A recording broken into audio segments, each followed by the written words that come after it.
اس پر غور فرمانے کی ضرورت ہے۔ پہلا مسئلہ تو فضیلت اور افضلیت کا۔ فضیلت کیا چیز ہے، افضلیت کسے کہتے ہیں، اور اس کا کیا حکم ہوتا ہے، اس کا اصول و قاعدہ کیا ہے۔ اور دوسرا محبت علی، حب علی رضی اللہ تعالی۔ تو یہ بات ذہن نشین رہنی چاہیے کہ یہ دو چیزیں ہوتی ہیں، فضیلت اور افضلیت، اور یہ دو الگ الگ باتیں ہوتی ہیں۔ ہم نے بہت سن رکھا ہوتا ہے یہ دونوں لفظوں کو، فضیلت کو، افضلیت، فضیلت، یہ اکثر کتابوں میں، سماعت میں اکثر ہمارے آتی ہیں۔ تو اس میں کیا فرق ہے اور اس کا اصول کیا ہے؟ فضیلت، افضلیت، اول تو یہ دونوں الفاظ جو ہیں یہ کسی دینی اور روحانی تعلق کے حوالے سے بولے جاتے ہیں۔ دنیاوی جو کمال ہوتے ہیں، خوبی ہوتی ہے، اس کے لیے یہ لفظ ہی بولے جاتے ہیں عام طور پر۔ تو یہ اس کا دائرہ جو ہے وہ دین ہے، دینی اور روحانی نسبت ہے۔ اس لیے ہم اپنے تمام مذہبی شخصیات کے لیے، تو بزرگوں کے لیے فضیلت اور افضلیت کے یہ الفاظ بولتے ہیں۔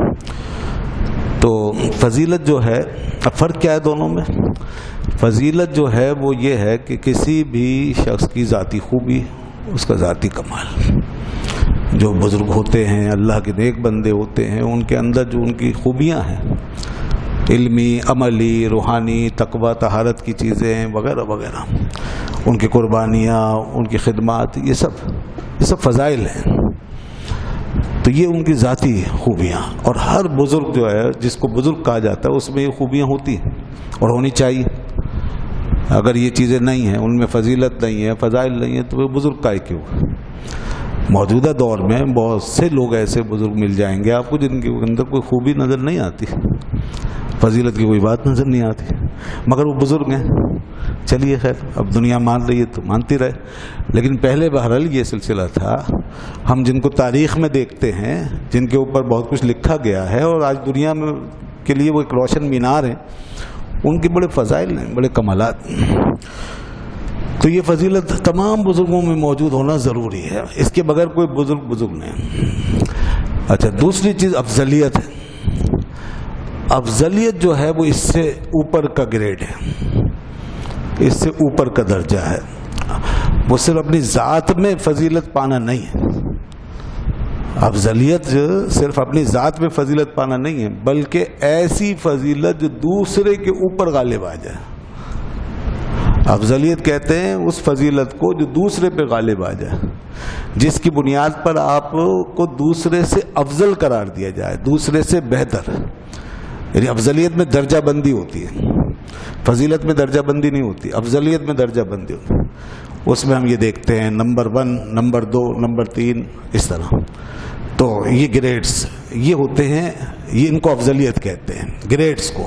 جیسے ہمارے یہاں بھی سرکاری گریڈز ہوتے ہیں، تو اسی طریقے سے روحانی گریڈز، یہ افضلیت۔ تو اب بہت سے لوگوں پر افضلیت بھی حاصل ہوتی ہے، فضیلت کے ساتھ ساتھ پھر افضلیت حاصل ہو جاتی ہے۔ یہ سب میں ہے، انبیاء کرام میں بھی ہے، صحابہ کرام میں بھی، تابعین کرام میں۔ آپ نے ایک بات سنی ہوگی بہت سے لوگوں سے، یہ اکثر ان پڑھ قسم کے لوگ، یعنی دینی لحاظ سے بالکل ان پڑھ اور نہ سمجھ لوگ ہوتے ہیں، وہ اس طرح کی باتیں کرتے ہیں، جی ہم کسی کو کسی سے افضل نہیں کہتے، سب برابر ہیں۔ یہ جملہ بہت ایک ضرب المثل بنا ہوا ہے، اور لوگ اکثر ایسے ہی منہ سے نکال دیں، جی سب برابر ہیں، سب اللہ کے نیک بندے، سب اچھے ہیں، سب برابر ہیں۔ انبیاء کرام میں سب برابر ہیں، اور اولیاء کرام میں سب برابر ہیں، صحابہ کرام میں سب برابر ہیں۔ اس طرح کی باتیں لوگ کرتے ہیں، سنا ہوگا آپ نے، غلط ہے، یہ جہالت ہے۔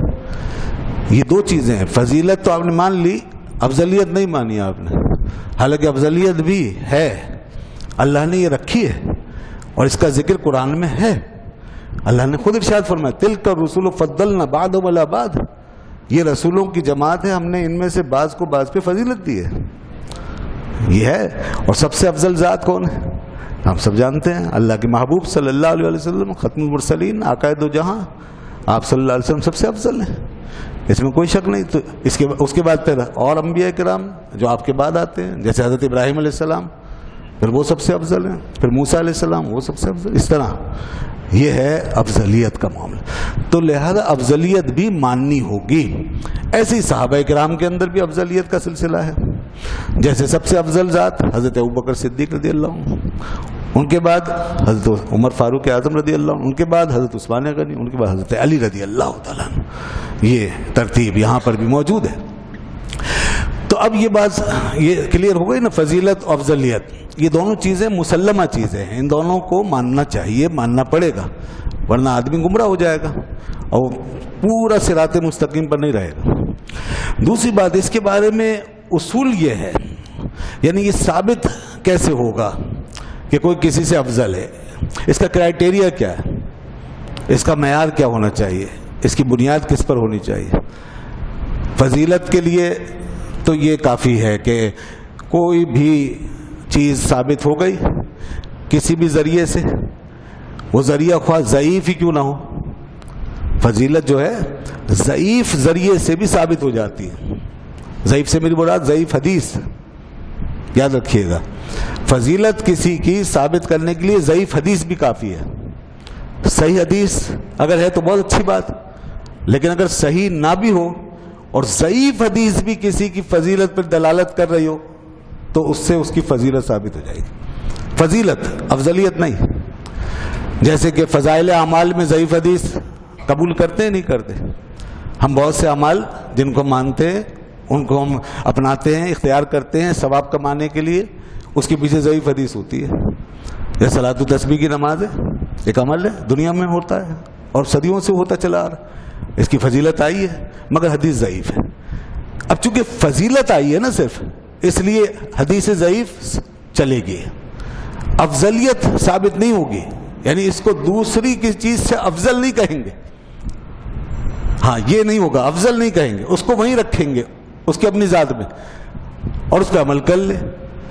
اسی طریقے سے جیسے انگوٹھے چومنے کے بارے میں جو حدیث ہے، اس میں بھی ٹھیک ہے، چلو حدیث ہے مگر ضعیف ہے، یہ بھی ضعیف ہے.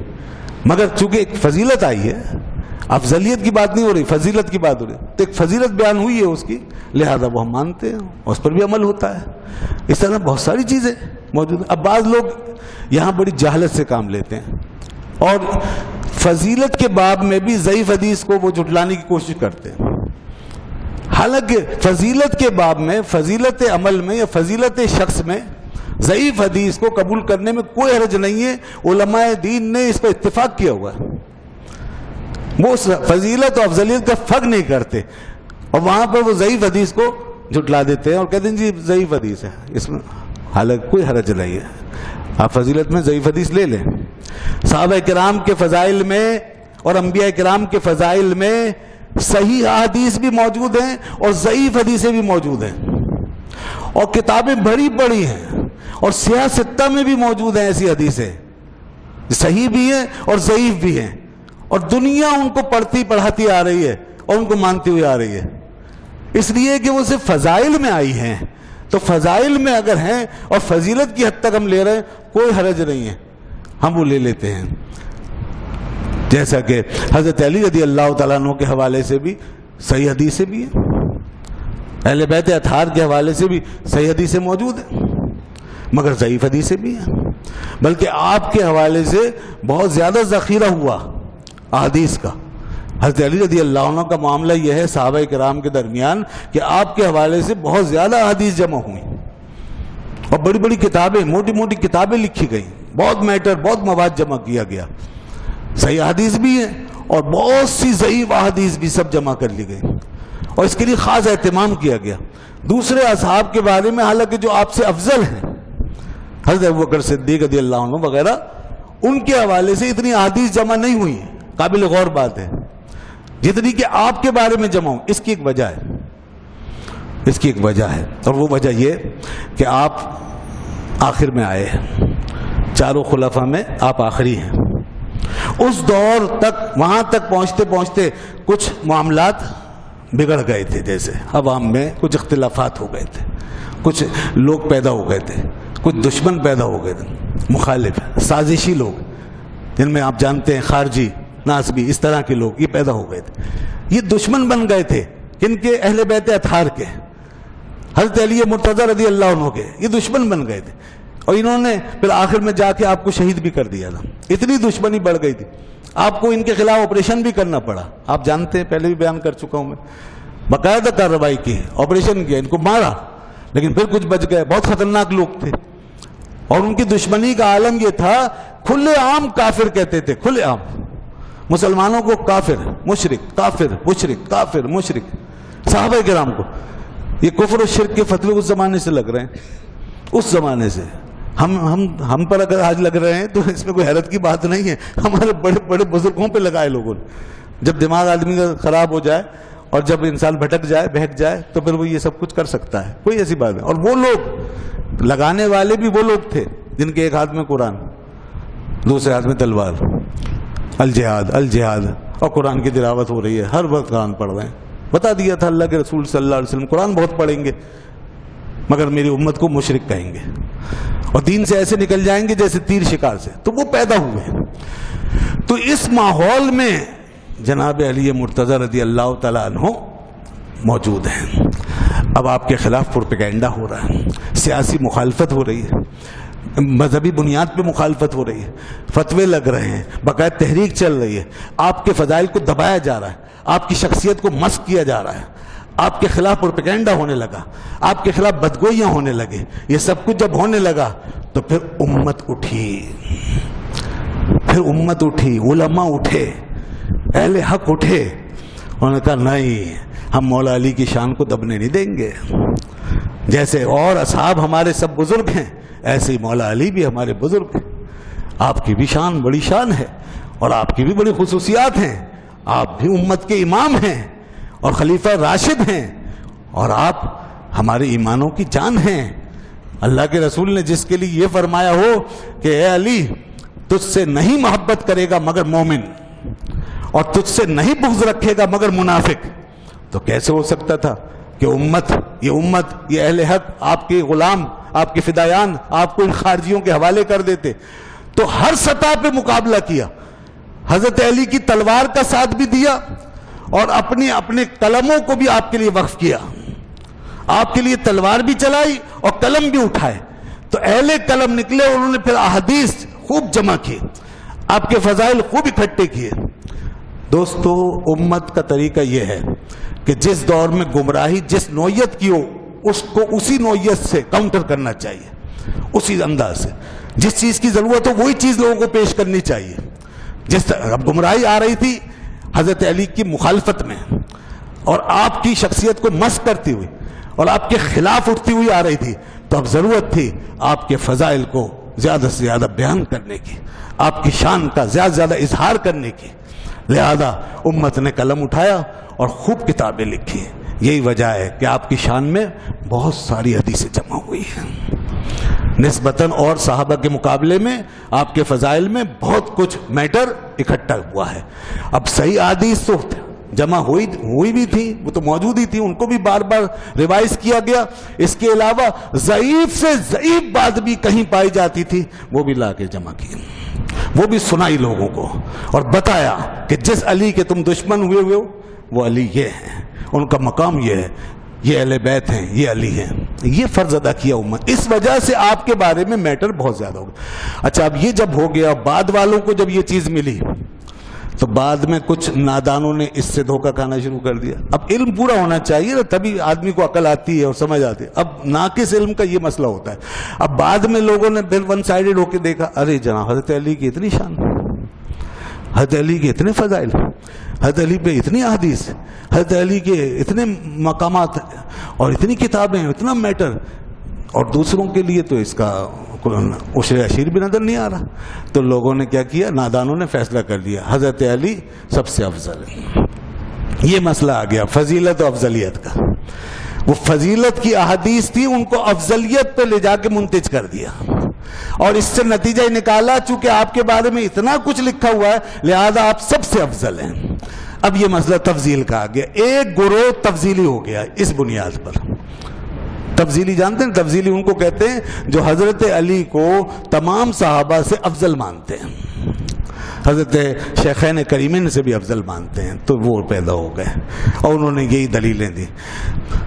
تو فرق نہیں کیا انہوں نے فضیلت میں اور افضلیت میں. یہ فضیلت تھی, یہ فضائل ہیں. افضلیت ثابت کرنے کے لیے کچھ اور دیکھنا پڑے گا، جو اصول ہے طے شدہ اس پہ جانا پڑے گا. افضلیت کب ثابت ہوگی؟ افضلیت ثابت ہوگی صحیح احادیث سے. افضلیت ضعیف حدیثوں سے ثابت نہیں ہوتی. افضلیت کے لیے صحیح حدیثیں چاہیے، قطعی دلیل چاہیے. سب سے پہلے قرآن افضلیت کے لیے، سب سے پہلے قرآن سب سے زیادہ قطعی ہے. جب اب یہ دیکھیں گے، کمپیئر کریں گے، ایک کو دوسرے کے مقابلے میں رکھیں گے اور گریڈز بنائیں گے، تو ہم اس کے لیے سب سے پہلے قرآن دیکھیں گے. قرآن میں اگر ایک جگہ بھی کسی کا ایسا ذکر آ گیا کہ جس نے اس شخصیت کو اٹھا کے نمبر 1 کر دیا ہے، تو بس اب وہ نمبر 1 ہے. جی ہاں، اگر ایک جگہ بھی کسی کا ذکر اس شان سے آ گیا، اس انداز سے آ گیا، تو میں بس اشارتاً بات کروں کیونکہ ٹائم زیادہ نہیں ہے. اب قرآن جب اٹھا کے ہم دیکھتے ہیں تو اس میں حضرت ابوبکر صدیق رضی اللہ عنہ کا ذکر اس انداز سے آ گیا، ثانی اثنین اذ ہما فی الغار، وہ 2 میں کا دوسرا. اب یہ ایک ایسا لفظ ہے، ثانی اثنین، 2 کا دوسرا، حضور پہلے اور ابوبکر دوسرے. طے کر دیا قرآن نے کہ پہلے یہ ہیں، دوسرے ابوبکر ہیں. بس یہ ایک ہی بات کافی ہے اگر دیکھا جائے تو. اور پھر قرآن نے ان کی صحابیت کا ایسا ذکر کر دیا، یعنی ان کو قرآن نے اپنے الفاظ میں صاحب کہہ دیا.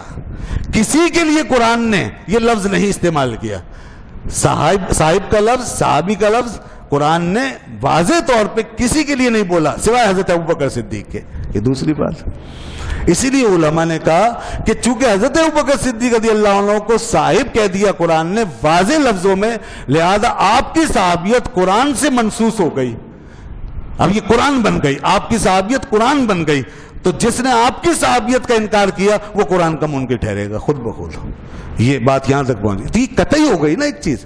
اب اس کے مقابلے میں چاہے دیگر باتیں وہ ہزاروں کی تعداد میں ہوں، وہ ضعیف ہیں، یہ اس سے درجے میں کم ہے، تو وہ اس کے مقابلے میں نہیں آ سکتے. اس لیے اب تفضیل جو ہوگی، یعنی افضلیت کا مسئلہ اس طور پہ چلے گا. پھر احادیث میں آ جائیں تو وہاں بھی پھر اس طرح کی چیزیں مل جائیں گی، ایسی ورڈنگ مل جائے گی، ایسے الفاظ مل جائیں گے، اور صحیح حدیث سے مل جائیں گے، قطعی دلیلوں سے مل جائیں گے کہ پھر یہ درجے خود بخود ثابت ہوتا چلے جائیں گے. تو امت جو اتنی بڑی امت ہے، اتنے بڑے بڑے لوگ ہیں، اور یہ سب پہلے سے طے کیا، صحابہ کرام کے دور سے چلایا، تو کیا یہ سب جاہل؟ ان کو نہیں سمجھ آیا کہ بھئی حضرت علی کے اتنے فضائل ہیں تو ہم جو ہیں ان خلفائے ثلاثہ کو خامخواہ افضل کہہ رہے ہیں، حضرت علی کو نظر انداز کر دیا؟ نہیں، امت جاہل نہیں ہے، یہ بات کے لوگوں کی جہالت ہے، یہ ان کی کم علمی ہے، وہ نہیں سمجھے ان اصولوں کو، فضیلت کیا ہوتی ہے، افضلیت کیا ہوتی ہے.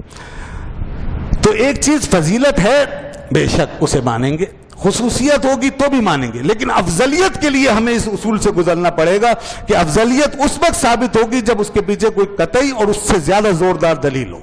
جیسے مثال کے طور پر حضرت ابراہیم علیہ السلام کو اللہ تعالیٰ نے جو یاد فرمایا قرآن کے الفاظ میں، اور ان کے لیے جو الفاظ استعمال ہوئے وہ کیا ہیں؟ وَقَدِ اتَّخَذَ اللَّهُ إِبْرَاهِيمَ خَلِيلًا. یہ صرف حضرت ابراہیم کے لیے کہا گیا، کسی اور کے لیے نہیں آیا. ہم ابراہیم کو اللہ نے اپنا خلیل بنا لیا، اللہ اسی لیے خلیل اللہ کہلاتے. بے شک آپ کی بڑی خصوصیت ہے.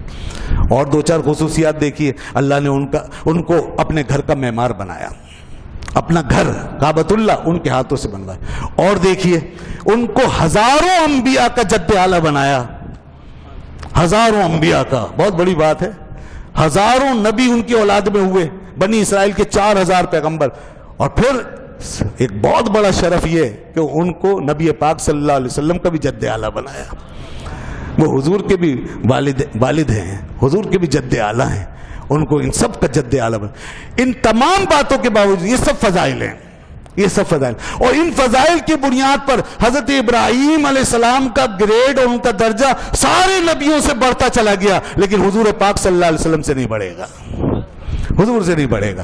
کیونکہ حضور کا معاملہ یہ ہے کہ اب حضور کی جو شان ہے وہ حضرت ابراہیم علیہ السلام سے کہیں زیادہ ہمیں قرآن کے الفاظ میں ملتی ہے. حضرت ابراہیم کے مقابلے میں حضور کی شان کہیں زیادہ ملتی ہے. حضور کے لیے جو الفاظ ہیں، حضور کی جو شان ہے اور حضور کے جو فضائل ہیں وہ حضرت ابراہیم سے زیادہ ہیں. تو حضرت ابراہیم علیہ السلام کو ان کی خصوصیات نے اور انبیاء سے بلند کیا، مگر حضور کے مقابلے میں آپ افضل نہیں ہیں. حضور ان سے افضل ہیں. تو یہ خصوصیات ہوتی ہیں. تو حضرت علی رضی اللہ عنہ کو بے شک ان کے فضائل نے، ان کی خصوصیات نے، ان کی انفرادی خوبیوں اور کمالات و خدمات نے ان کو بہت آگے بڑھایا، بہت آگے بڑھایا. ہمارا سب کچھ ان پہ قربان، ان کے قدموں سے اٹھنے والی دھول کے ذرے پہ قربان. کیا بات ہے اس ہستی کی. پوری امت بھی قربان ہو جائے تو اس کا حق ادا نہیں ہو سکتا. اس ذات کا کیا حق ادا کریں گے ہم جو نبی کی آغوش میں ان کے گھرانے میں تربیت پاتا ہو. کیا بات ہے مولا علی کی بچپن میں 10 سال کی عمر میں. اس کی کیا بات ہے جس نے بچپن میں سارے بنی ہاشم کے بیچ میں بڑے بڑے سردار بیٹھے ہیں ابو طالب کے گھر میں، اور ایک بچہ کھڑے ہو کے کہتا ہے یا رسول اللہ میں آپ پر ایمان لاتا ہوں. ان کی سمجھداری کے کیا کہنے ہیں. سبحان اللہ. اس عمر میں انہوں نے یہ بات پہچان لی. اور سگا چچا ابو لہب، وہ بھی بنی ہاشم کا ایک معزز فرد سمجھا جاتا تھا، اس کو آخری وقت تک سمجھ نہیں آئی. مگر دیکھیں اسی گھرانے کے چشم و چراغ مولا علی 10 سال کی عمر میں. حضور بڑے خوش ہوئے. اس وقت بنی ہاشم نے بڑا مایوس کیا تھا آپ کو، لوگ ایمان نہیں لائے تھے اور مذاق اڑا دیا تھا. مگر حضرت علی نے کھڑے ہو کے کہا، اللہ کی شان دیکھے، ایک چھوٹے بچے سے یہ بات کہلوائی اور دنیا اس وقت تو نہیں سمجھ سکی، ہنس کے ٹال دیا. قریشیوں نے، ہاشمیوں نے ہنس کے ٹال دیا. مگر بعد میں دنیا نے دیکھا یہ علی پھر پوری دنیا کا مولا بن گیا. یہی وہ علی تھا، یہی بچہ پھر ساری دنیا کا مولا بن گیا. حضور نے فرمایا من کنت مولا ہو فعلی جن مولا ہو، میں جس کا مولا ہوں علی بھی اس کے مولا ہیں. حضرت عمر جیسی ہستی، ان کی کیا بات ہے. سبحان اللہ. ان کی اپنی افضلیت اپنی جگہ. مگر وہ یہ بات سننے کے بعد حضرت علی سے ملتے تو کہتے علی سبحان اللہ کیا بات ہے، تمہیں مبارک ہو، تم صبح اس طرح کرتے ہو اور شام اس طرح کرتے ہو کہ ہر مومن کے مولا بنے ہوئے ہوتے ہو، ہمارے مولا بنے ہوئے ہوتے ہو. اللہ کو یہ دیکھیے اعتراف، یہ چیزیں ان کی کیا بات ہے. اور پھر اس کے بعد نسبی تعلق تو تھا ہی، خاندانی تعلق اس بارگاہ کے ساتھ، اور پھر یہ تعلق بڑھا یہاں تک کہ آپ کو دامادی کا شرف حاصل ہوا. اور دامادی بھی اس بیٹی کی نسبت سے حاصل ہوئی جو آپ کی لخت جگر، رسول پاک کی نور نظر، جو حضور کے جسم کا، بدن کا ٹکڑا، جس کو حضور نے اپنا ٹکڑا قرار دیا، اور جس کی محبت کو رسول نے اپنی محبت فرمایا ہے، وہ اس بیٹی کو آپ کے نکاح میں دے دیا. اور پھر اس کے بعد حضرت علی کے ذریعے نسل پاک چلی.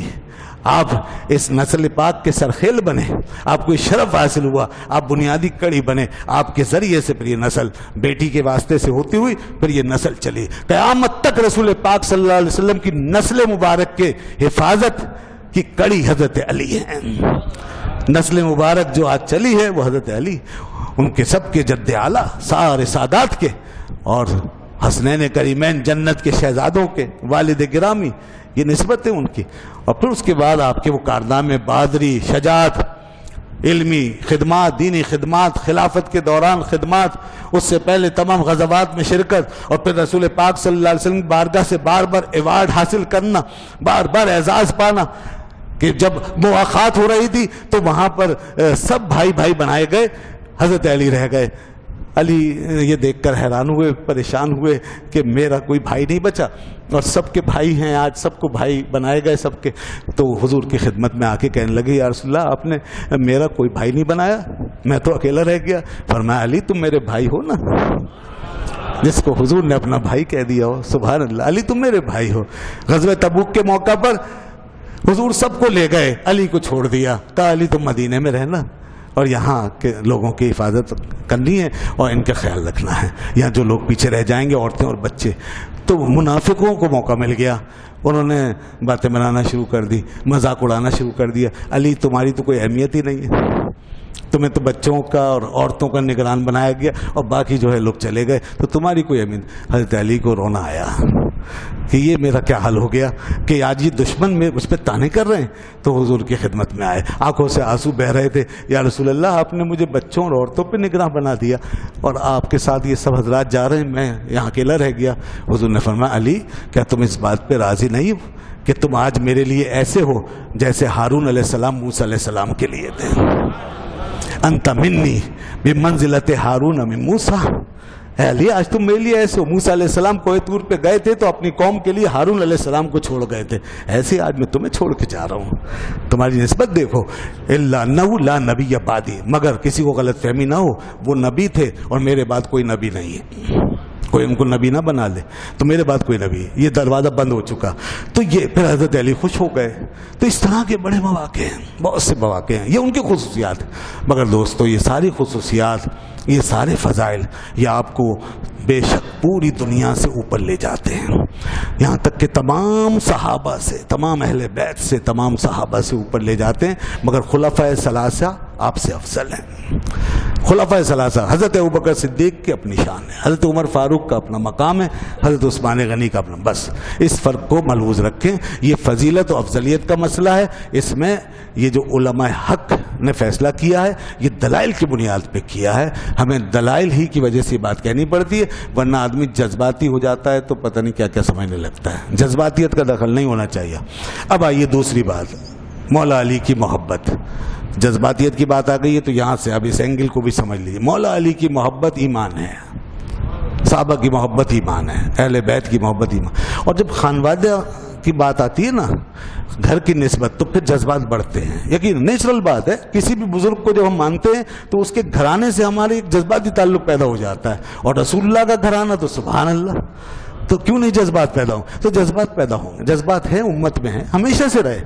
مگر یہی امتحان ہے، یہی امتحان. والا حضرت نے کہا تھا نا ایک مسئلے میں، روکیے سر کو روکیے. ہاں یہی تو امتحان ہے. جذبہ بھڑک رہا ہے، پیش نظر وہ نو بہار، سجدے کو دل ہے بے قرار، روکیے سر کو روکیے. یہی تو امتحان ہے. اب جب خانوادہ نبوت کی بات آئے گی تو اہل ایمان ضرور جذباتی ہوں گے. جب حضور کی آل کی بات آئے گی جذبہ بھڑکے گا. جب مولا علی کی بات ہوگی جذبہ بھڑکے. یعنی صرف محبت نہیں رہے گی، محبت جذبے سے ہم کنار ہو جائے گی اور ایک تلاطم پیدا ہوگا، جوش پیدا ہوگا، انسان بالکل اٹھے گا. اور اس میں اگر کہیں رد عمل کی نفسیات داخل ہو جائے تو پھر یہ تلاطم بہت بڑھ جاتا ہے. یہاں آ کے اپنے آپ کو سنبھالنا. یہ دوسرا مرحلہ. ایک وہ لوگ تھے جو مخالفت میں چلے گئے، دشمن ہو گئے، وہ بدبخت جہنم میں گئے. اب دوسرا وہ طبقہ، اس کی آزمائشیں جو محبت میں جا رہے ہیں اور جذبہ سے ہمکنار ہوئے ہیں. تو اب ان کو اپنے آپ کو سنبھالنا ہوگا، کیونکہ یہاں بھی جیسے وہاں خطرہ ہے ایسے یہاں بھی خطرہ ہے. وہاں بھی حد ٹوٹ گئی اور یہاں بھی حد ٹوٹ سکتی ہے.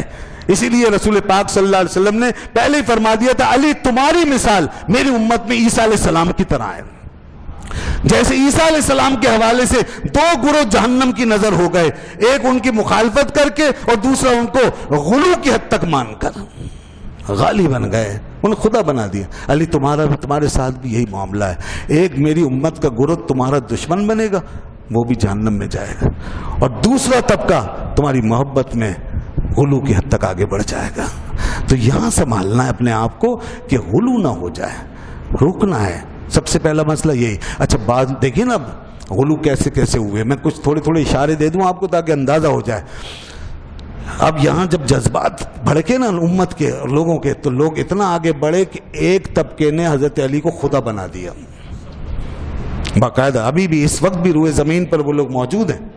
یہ جو شام میں حکومت کر رہے ہیں، نصیری، جو ظلم و بربریت کر رہے ہیں اور لوگوں کو مار رہے ہیں، اور لاکھوں لوگ مار دیا اہل سنت کے، سنی مسلمانوں کو. یہ وہ خبیث شیطان طبقہ ہے جو حضرت علی کو خدا بھی مانتا ہے. اس کا عقیدہ بھی بہت خطرناک ہے اور اس کے عمل بھی بہت خطرناک. ان کا عمل بھی بڑا ظالم ہے. ان سے زیادہ شفاق کوئی اس وقت دنیا میں نظر نہیں آ رہا جس طرح کی بربریت وہاں ہوئی ہے. یہ ہیں وہ لوگ، ان کو کہتے ہیں نصیری.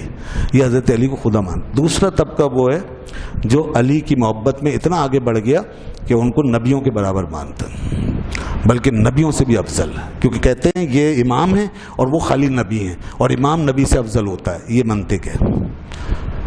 اور ایک طبقہ یہاں تک آگے بڑھ گیا کہ نبوت تو علی کے لیے آئی تھی مگر وہ غلطی سے ادھر چلی گئی، نعوذ باللہ من ذالک.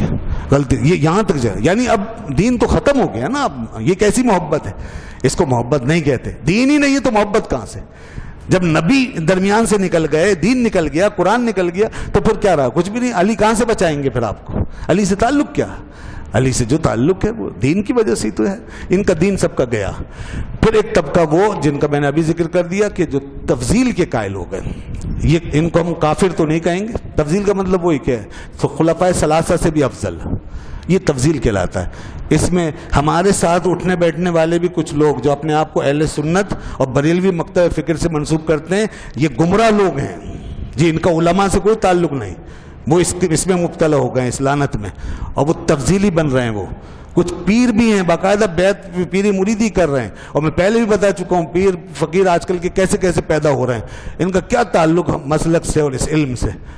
علم کتابوں میں لکھا ہوا ہے، ایک باقاعدہ اتھارٹی ہے، ایک سند ہے، ایک معیار ہے، اس کو چھوڑ دیا انہوں نے اور محض مریدوں کے کندھوں پہ سوار ہو کے سمجھ لیا کہ اب جو چاہو کرو، اور لوگ بھی مل جاتے ہیں پتہ نہیں کہاں سے۔ تو وہ پیر کچھ ہیں بہت سے، بلکہ کئی ایسے لوگ ہیں جنہوں نے باقاعدہ ایک تو آل رسول کا دعویٰ ان کو ہے کہ ہم آل رسول ہیں۔ اب یہ بھی بڑا اگزام لوگوں نے اختیار کر رکھا ہے، آل رسول ہونا اچھی بات ہے، لائق تعظیم لائق تکریم ہے، لیکن آل رسول ہو کر کوئی یہ کہے میں آل رسول ہوں اب میں جو چاہوں کہوں، یہ غلط ہے، تو شریعت سے نکل جائے گا۔ آل رسول ہونا کوئی فائدہ نہیں دے گا پھر۔ تو وہ یہ دعویٰ کرتے ہیں کہ ہم آل رسول ہیں، حضرت علی ہمارے جد اعلیٰ ہیں، ہم انہیں جس طرح چاہیں مانیں۔ تو جناب ان کی خدمت میں عرض ہے دین کسی خاندان کا نام نہیں ہے، دین نظریے کا نام ہے، قرآن و حدیث کا نام ہے، خاندان کا نام نہیں ہے۔ اگر دین کو خاندانی بناؤ گے تو ایک فرقہ ایک مسلک اسی چکر میں پتہ نہیں کہاں سے کہاں پہنچ گیا، جن کا میں نے ابھی ذکر کیا۔ تو دین خاندانی نہیں، ہم سب کو مانتے ہیں، خاندان رسول کو ہی مانتے ہیں اور صحابہ کرام کو ہی مانتے ہیں۔ ہم اس پوری امت میں شامل ہیں، پوری مین اسٹریم میں شامل ہیں، ہم اس کو دین کو سمیٹ کر ایک نہر کی شکل میں پیش نہیں کر سکتے۔ تو لہذا جنہوں نے یہ سمجھا کہ ہم آل رسول جو چاہیں کہیں، غلط سمجھ رہے ہیں، وہ کسی کو اختیار نہیں ہے قرآن و حدیث کے مقابلے میں۔ جو کچھ لکھا ہے اس کی پابندی کرنی چاہیے، چاہے کسی کے لاکھوں کروڑوں مرید ہو جائیں، ساری امت بھی پیچھے چلنے لگ جائے تو بھی اختیار نہیں، قرآن حدیث کی پیروی لازمی ہے۔ تو لہذا جو لوگ یہ سمجھتے ہیں کہ آپ ان تینوں خلفاء سے افضل ہو گئے، وہ اہل سنت سے ہٹ چکے ہیں اور ان میں گمراہی داخل ہو چکی ہے، ان کو اپنی اصلاح کرنی چاہیے۔ اچھا ایک اور چیز، جذبات میں آ کر ایک اور گمراہی عام ہوئی، اور وہ یہ کہ لوگوں نے علی کی محبت کا مطلب یہ لے لیا کہ امیر معاویہ سے بغض رکھو۔ وہ محاورہ تو مشہور ہی ہے، بغض علی حب علی میں بغض معاویہ میں حب علی، تو اس پہ عمل کرنا شروع کر دیا لوگوں نے، باقاعدہ حضرت امیر معاویہ رضی اللہ عنہ کی شان کی تنقیص کرنا شروع کر دی، ان کا بائیکاٹ کرنا شروع کر دیا، ان کے آستانوں پہ، خانقاہوں پہ، پیر خانوں میں امیر معاویہ کی بات کرنا جرم ہو گیا، اور باقاعدہ ایسے لوگوں کا بائیکاٹ کہ جو امیر معاویہ کی بات کریں، اور امیر معاویہ کی شان میں بے ادبی، ان کے لیے عجیب عجیب الفاظ، ان کی تنقیص، یہ بھی سب گمراہ لوگ ہیں۔ ہمارا عقیدہ یہ ہے کہ تمام صحابہ محترم ہیں اور سارے صحابہ پر ہمارا یقین ہے اور ہم ان کے احترام کے قائل ہیں، جیسا کہ حدیث سے ثابت ہے۔ لہذا یہ حب علی کے یہ جو تقاضے پورے کیے جا رہے ہیں جاہلانہ جذبات کی رو میں بہ کر، یہ تقاضے پورے کرنا گمراہی کی علامت ہے۔ حب علی کا یہ مطلب نہیں ہے، حب علی کا مطلب وہی ہے جو دین و شریعت کے مطابق ہوگا، بس وہی حب علی ہے۔ اس سے باہر کوئی باقاعدہ سینہ پیٹے، سر پیٹے، وہ اچھلے کودے، گرے، مر جائے، لیکن اگر وہ دین اور شریعت کے اوپر نہیں ہے تو ہمیں اس کی طرف دیکھنے کی ضرورت بھی نہیں ہے۔ محرم میں آپ بڑے مناظر دیکھتے ہیں، لوگ کہتے ہیں بھائی یہ دیکھو محبت اس چیز کا نام نہیں ہوتا، کپڑے پھاڑنے کا، چیخنے کا، چلانے کا، ہائے ہائے کرنے کا، یہ محبت نہیں، تعزیے بنا کے نکالنے کا، اور عجیب عجیب حلیے بنا کے اور علی علی علی علی کر کے شور مچا کر لوگوں کو دکھا کے علی کے چاہنے والے، محبت اس چیز کا نام نہیں ہے۔ محبت پہلے قرآن حدیث کے مطابق ہوگی، قرآن حدیث پہ چل کر ہوگی، اس کے دائرے میں ہوگی، محض جذباتی ہو کر اور اپنے طریقے اپنا کر اس سے محبت کا حق ادا نہیں ہوگا، بلکہ محبت کے منافی ہوں گے وہ کام جو قرآن و حدیث کے خلاف ہیں، محبت کے خلاف ہیں۔ لہذا ایسی محبتیں کالعدم سمجھی جائیں گی، اللہ کے یہاں قبول نہیں ہوں گی۔ حضور کی وہ حدیث پھر ذہن نشین کر لیں، فرمایا میری امت کے دو گروہ، اے علی دو گروہ جہنم رسید ہوں گے، ایک وہ جو تجھ سے نفرت کرے گا، بغض کرے گا، تیرا دشمن ہو، دوسرا وہ